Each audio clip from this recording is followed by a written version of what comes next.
সম্মানিত প্রশিক্ষণার্থী, আসসালামু আলাইকুম। ৪ নম্বর কম্পিউটার ট্রেনিং ক্লাসে আপনাকে অনেক অনেক অভিনন্দন ও শুভেচ্ছা। মূল ক্লাসে আপনি শিখবেন টাইপিং মাস্টার লিসন 1 থেকে 10 লিসন পর্যন্ত ইংরেজি ২৬টি অক্ষর এবং বাংলা টাইপিং করার নিয়ম। ক্লাসটি ব্যবহার প্রয়োগে রয়েছে ইংরেজি থেকে বাংলা টাইপিংয়ে যেতে ইংরেজি ২৬টি অক্ষর ৮টি নখের বিন্যাস বলতে পারবেন। ৮ নম্বর কমান্ড রাখা হয়েছে টাইপিং পরবর্তী লেসন প্রথম থেকে ১০ লেসন পর্যন্ত ইংরেজি ২৬টি অক্ষর টাইপিং করুন। কিবোর্ডের দিকে না তাকিয়ে ৮টি আঙ্গুল দিয়ে এ থেকে জেড পর্যন্ত অক্ষরগুলো টাইপ করতে হবে। আপনারা টাইপিং মাস্টারে ১০ নম্বর লেসনের দিকে আসলে এ থেকে জেড পর্যন্ত প্রত্যেকটা অক্ষরই আসবে এবং প্রত্যেকটা অক্ষরই যখন টাইপ করবেন প্রত্যেকটা অক্ষর আপনার আয়ত্ত হয়ে যাবে। তারপরে বাংলা টাইপ করার ক্ষেত্রে খুব সুবিধা হবে। তারপর ৯ নম্বর কমান্ডে আমরা দেখব ইংরেজি টাইপিং থেকে বাংলা টাইপিং এর মাধ্যমে কিভাবে যেতে হবে তার নিয়ম। প্রথমে স্টার্ট বাটন, আমি সরাসরি দেখাচ্ছি। প্রথমে স্টার্ট বাটন ক্লিক করব। স্টার্ট বাটন থেকে অল প্রোগ্রাম, অল প্রোগ্রামে যাওয়ার পরে এখানে আমরা খুঁজব মাইক্রোসফট অফিস প্রোগ্রাম। মাইক্রোসফট অফিসে ক্লিক করব। মাইক্রোসফট অফিসে যাওয়ার পরে মাইক্রোসফট অফিস ওয়ার্ড ২০০৭ ক্লিক করব। ২০০৭ ক্লিক করার পরে এরকম একটা পেজ উইন্ডো ওপেন হবে। এটা মাইক্রোসফট অফিস ওয়ার্ড ওপেন হয়েছে।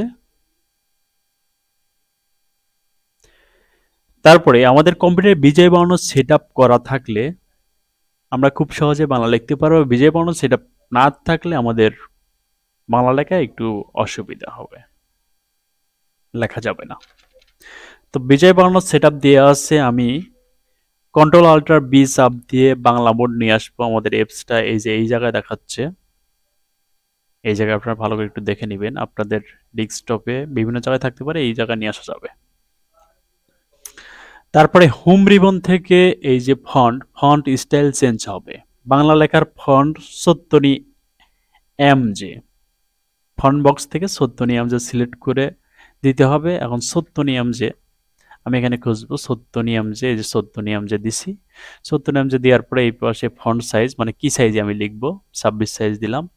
এখন আমি বাংলা লিখতে পারবো। বাংলা লেখার জন্য ক, যেতে ক আছে, খ আছে শিফট খ, তারপরে গ আছে ওতে, ঘ আছে শিফট ও। এইভাবে আপনারা বাংলা লিখতে পারবেন। আমাদের ট্রেনিং বইতে পূর্বকেন্দ্রে বলা হয়েছে ৫টি আঙ্গুলের নাম বাংলা ও ইংরেজিতে বলুন। GVHM অক্ষরগুলো কোন কোন আঙ্গুলে রয়েছে তা কিবোর্ডে না তাকিয়ে বলুন। উত্তরে দেয়া আছে, আপনারা ভালো করে মুখস্থ করে নেবেন। তারপরে শর্টকাট যুক্ত করা আছে আমাদের ESC এর কাজ অপ্রত্যাশিত কোনো কমান্ড ডায়লগ বক্স আসলে তা গন্তব্যে ফিরিয়ে দেয়া। উত্তরে ESC এর পূর্ণরূপ স্কেপ, অর্থাৎ বাংলা অর্থ নিরাপদে পালিয়ে যাওয়া। অপ্রত্যাশিত বক্স আসলে একটি চাপলে তা চলে যাবে। ধরুন আপনারা যখন কাজ করবেন, কাজ করতে করতে যে কোনো একটা মানে যেটা আশা করছেন না এটা চলে আসছে। এখন অনেক সময় এটা কাটার কিন্তু কোনো অপশন দেখতে পারতেছেন না। এখন স্কেপে যদি ক্লিক করেন এটা নাই হয়ে যাবে, চলে যাবে। ৪ নম্বর ক্লাসে বাড়ির কাজে বলা হয়েছে বাড়ি থেকে ডেস্কটপ কম্পিউটারের ৪টি অংশের ছবি অঙ্কন করুন। ডেস্কটপ এর ৪টি অংশ CPU, মনিটর, মাউস, কিবোর্ড, এই ৪টি অংশের ছবি একসাথে আঁকলে তার পাশে নাম ও কাজগুলো সহজে আয়ত্ত করতে পারবেন।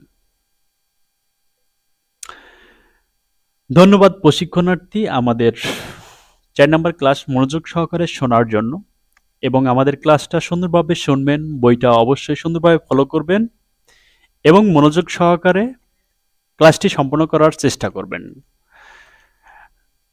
তাহলে খুব সহজেই আপনারা দক্ষ কম্পিউটার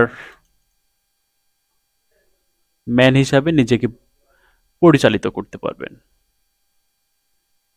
তা আমি আপনাদের 4 নম্বর ক্লাস থেকে বিদায় নিচ্ছি। সকলে সুস্থ থাকবেন, ভালো থাকবেন। আল্লাহ হাফেজ।